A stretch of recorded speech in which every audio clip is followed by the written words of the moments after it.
எல்லோருக்கும் வணக்கம். நான் உங்கள் கோவிந்த். நான் AMFI register mutual fund distributor and ஐஆர்டிஏயோட சர்டிஃபைடு இன்சூரன்ஸ் அட்வைசர். இரண்டாவது நாட்களாக நம்மளோட பங்குச்சந்தை ப்ளஸில் வர்த்தகம் நடந்திருக்கு. சென்செக்ஸ் பார்த்தீங்கன்னா 567 புள்ளிகள் ப்ளஸில் வர்த்தகம் நடந்து முடிஞ்சிருக்கு. சென்செக்ஸில் உள்ள 30 பங்குகளில் 10 பங்குகள் மைனஸ், மீதி உள்ள 20 பங்குகள் ப்ளஸில் வர்த்தகம் நடந்திருக்கு. அதில் அதிகபட்சம் இன்றைக்கி ஐடி ரிலேட்டட் பங்குகள் மைனஸில் வர்த்தகம் நடந்திருக்குது. நிஃப்டி பார்த்தீங்கன்னா 172 புள்ளிகள் ப்ளஸில் வர்த்தகம் நடந்து முடிஞ்சிருக்கு. 23,581 க்ளோசிங் வச்சுருக்காங்க. இன்றைக்கி என்எஸ்சியில் வர்த்தகம் நடந்த 3,327 பங்குகளில் அட்வான்ஸ் 1934 பங்குகள், டிக்ளைன் 1299 பங்குகள், அன்சேஞ்சு 94, 52 வீக் ஹை தொட்ட பங்குகள் 16. மார்க்கெட் இன்றைக்கி ப்ளஸில் முடிஞ்சிருந்தாலும் 52 வீக் லோ தொட்ட பங்குகள் 342 பங்குகள் அதிகமாக இருக்குது. Appar circuit 80, lower circuit 78. இன்றைக்கி நிஃப்டி 50ல் வர்த்தகம் நடந்த 50 பங்குகளில் ஏறக்குறைய 16 பங்குகள் மைனஸில் வர்த்தகம் நடந்தது. மீதி உள்ள 34 பங்குகள் ப்ளஸில் வர்த்தகம் நடந்தது.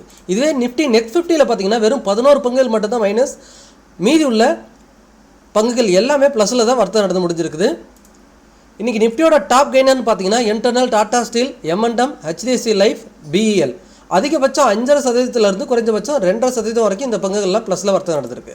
நிஃப்டி டாப் லூசர்ஸ்னு பார்த்தீங்கன்னா Wipro, Cipla, Tata consumer, Infosys, ITC, Bajaj finance, TCS. இதில் பார்த்தீங்கன்னா மேக்ஸிமம் ஐடி ரிலேட்டட் பங்குகள் அதிகமாக சரிஞ்சிருந்தது. விப்ரோ அதிகபட்சம் 2% வரைக்கும் வீழ்ச்சியை சந்திச்சிருக்கு. செக்டார் வைஸ் பார்த்தீங்கன்னா ஆட்டோ செக்டார் 2% வரைக்கும் உயர்ந்திருக்கு. மெட்டல் செக்டார் 3% வரைக்கும் உயர்ந்திருக்குது. மீடியா 1% உயர்ந்திருக்கு. இன்றைக்கி மைனஸ்ன்னு பார்த்தீங்கன்னா ஐடி அண்ட் எஃப்எம்சிஜி இந்த 2 செக்டார் தான் மைனஸ். ஐடி 1%, எஃப்எம்சிஜி 0.75% வரைக்கும் வீழ்ச்சி செஞ்சிருக்கு.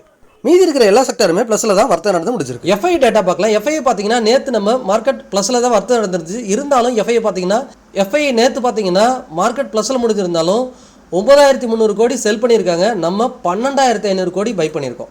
ஸோ எஃப்ஐயை விட இங்கே ரொம்பவே அக்ரெசிவாக நம்ம பை பண்ணியிருக்கோம். மார்க்கெட் நேற்று ப்ளஸில் வர்த்தகம் நடந்திருக்கு. இன்றைக்கும் மார்க்கெட் ப்ளஸில் வர்த்தகம் நடந்திருக்கு. இன்றைக்கி என்ன நடந்திருக்குங்கிறத நாளைக்கு பார்க்கலாம். இது வரைக்கும் ஓவரால் மார்ச் மாதம் ஆரம்பித்து 17 நாட்களில் 66,000 கோடிக்கு எஃப்ஐ செல் பண்ணியிருக்கிறாங்க. நம்ம 83,000 கோடிக்கு பை பண்ணியிருக்கோம். எஃப்ஐ விட நம்ம தான் அக்ரெசிவாக பை பண்ணியிருக்கோம். இப்போ நிஃப்டி சார்ட்டில் செக் பண்ணலாம். நிஃப்டி பார்த்தீங்கன்னா இந்த வாரம் ஆரம்பித்து 2 நாட்களாக கண்டினியூஸாக ப்ளஸில் முடிஞ்சிருக்குது. 23,580 வர்த்தகம் நடந்திருக்கு.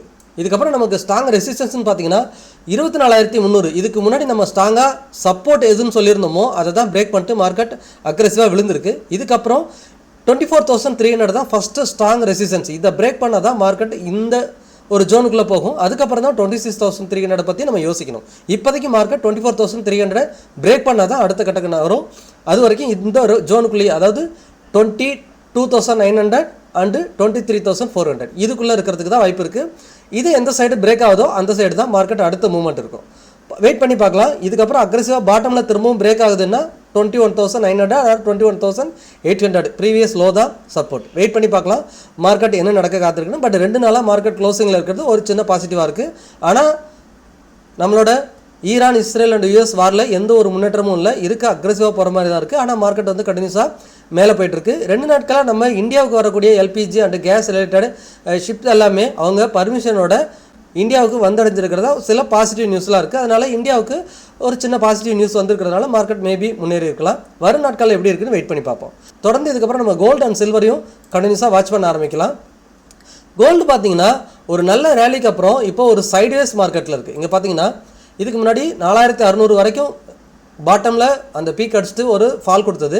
அதுக்கப்புறம் அகைன் அந்த 5,400 வரைக்கும் போயிட்டு திரும்பவும் இப்போ $5,000 விழுந்திருக்கு. ஸோ கோல்டு வந்து ஒரு சைட்வேஸ்க்குள்ளே இருக்குது. 4,500லேருந்து 5,500 இந்த $1,000 கோல்டு சைட்வேஸில் இருக்கும். இந்த 4,500 4,600 இந்த ரேஞ்ச் வந்ததுன்னா நீங்கள் கோல்டு அக்குமுலேட் பண்ணலாம். அகெயின் இதை பிரேக் பண்ணுறப்ப அடுத்த கட்டத்துக்கு கோல்டு மூவ் ஆக ஆரம்பிக்கும். $5,400 பிரேக் பண்ணும்போது தான் அடுத்த ரேலி ஆகும். அது வரைக்கும் சைட்வேஸில் இருக்கிறதுக்கு தான் வாய்ப்பு இருக்குது. ஸோ நம்ம பாட்டம் வரும்போதெல்லாம் கோல்டு அக்குமுலேட் பண்ண ஆரம்பிக்கலாம். அடுத்து சில்வர் பார்த்துடலாம். சில்வர் பார்த்தீங்கன்னாலும் ஒரு சைட்வேஸ் மூவ்மெண்ட்டில் இருக்குது. நம்ம இங்கே $50 பேசியிருந்தோம். இங்கேருந்து ஒரு $90 வரதுக்கு வாய்ப்பு இருக்குன்னு நம்ம வீடியோவை தொடர்ச்சியாக வாட்ச் பண்ணுறவங்க கட்டாயமாக இதை பயனடைஞ்சிருப்பீங்கன்னு நம்புகிறேன். நம்ம இங்கேருந்து இன்வெஸ்ட் பண்ணது எல்லாமே ப்ராஃபிட்டும் கட் பண்ணிட்டோம். அகைன் சில்வர் வந்து பார்த்தீங்கன்னா ஒரு $70 வரைக்கும் சரிஞ்சு அங்கேருந்து $90 போணுச்சு. அகைன் இப்போ $80 வந்திருக்கு. ஸோ இந்த $70 ரவுண்ட் ஃபிகராக $90 இந்த $20 தான் சில்வர் வந்து ஒரு சைட்வேஸ் மூவ்மெண்ட் அதில் இருக்குது. இந்த $70 வரப்போ நம்ம அக்குமுலேட் பண்ண ஆரம்பிக்கலாம். ஒருவேளை இந்த $70 பிரேக் பண்ணுதுன்னா கட்டாயமாக இன்னுமே ஒரு $50 வரக்கூடிய வாய்ப்பு இருக்குது. அந்த மாதிரி அக்ரெசிவாக விழுந்துச்சுன்னா சில்வரை ஒரு ஆப்பர்ச்சுனிட்டியாக பார்க்கலாம். இதுக்கப்புறம் சில்வர் நம்ம அக்ரெசிவாக இன்வெஸ்ட் பண்ணோம்னா $50 வந்ததுன்னா பார்க்கலாம், இல்லை $70 வந்துச்சுன்னா ஸ்லோலி அக்குமுலேட் பண்ண ஆரம்பிக்கலாம். இது என்னோட கருத்து. இதில் உங்களோட ஃபினான்ஷியல் அட்வைசரை கேட்டுட்டு நீங்கள் தாராளமாக இன்வெஸ்ட் பண்ண ஆரம்பிக்கலாம். ஃபைனலாக நிஃப்டியோட ப்ரைஸ் டு earnings பார்த்தீங்கன்னா நம்ம லாஸ்ட்டாக பேசணும். போன வாரத்தில் 20.3 ஏறக்குறைய 13ஆம் தேதி ஃப்ரைடே 20.3 வந்துருந்துச்சு. இப்போ 20.5 நேற்று. இன்றைக்கி வர்த்தகம் நடந்திருக்குது ப்ளஸில். ஸோ இன்னுமே கொஞ்சம் உயர்ந்துருக்கு தான் வாய்ப்பு இருக்குது. நிஃப்டி இதுக்கப்புறம் என்ன நடக்குதுங்கிறத வெயிட் பண்ணி பார்க்கலாம். நல்ல வேல்யூவேஷன் பெட்டரான இடத்துல தான் இருக்குது. ஒருவேளை இதுக்கப்புறம் திரும்பவும் மார்க்கெட் கீழே போகுதுன்னா இன்னுமே அக்ரெசிவாக பை பண்ணுறதுக்கான ஆப்பர்ச்சுனிட்டியாக தான் நான் பார்க்குறேன். தொடர்ந்து வரும் நாட்களில் நம்ம இந்த நிஃப்டியோட ப்ரைஸ் டு earnings எப்படி இருக்குங்கிறத நம்ம வாட்ச் பண்ணலாம். எஃப்ஐயோட கண்டினியூஸாக அவங்க என்ன பண்ணுறாங்கிறதையும் நம்ம கண்டினியூஸாக வாட்ச் பண்ணலாம். இனி வர வீடியோலாம் நம்ம தொடர்ச்சியாக கோல்ட் அண்ட் சில்வரையும் வாட்ச் பண்ண ஆரம்பிக்கலாம். நீங்கள் நம்ம சேனலுக்கு புதுசாக இருந்தீங்கன்னா நம்ம சேனலை சப்ஸ்கிரைப் பண்ணுங்கள், லைக் பண்ணுங்கள், உங்களோட ஃப்ரெண்ட்ஸ் அண்ட் ஃபேமிலிக்கு மறக்காமல் ஷேர் பண்ணுங்கள். மீண்டும் ஒரு நல்ல வீடியோவில் சந்திக்கிறேன். உங்கள் கோவிந்த்.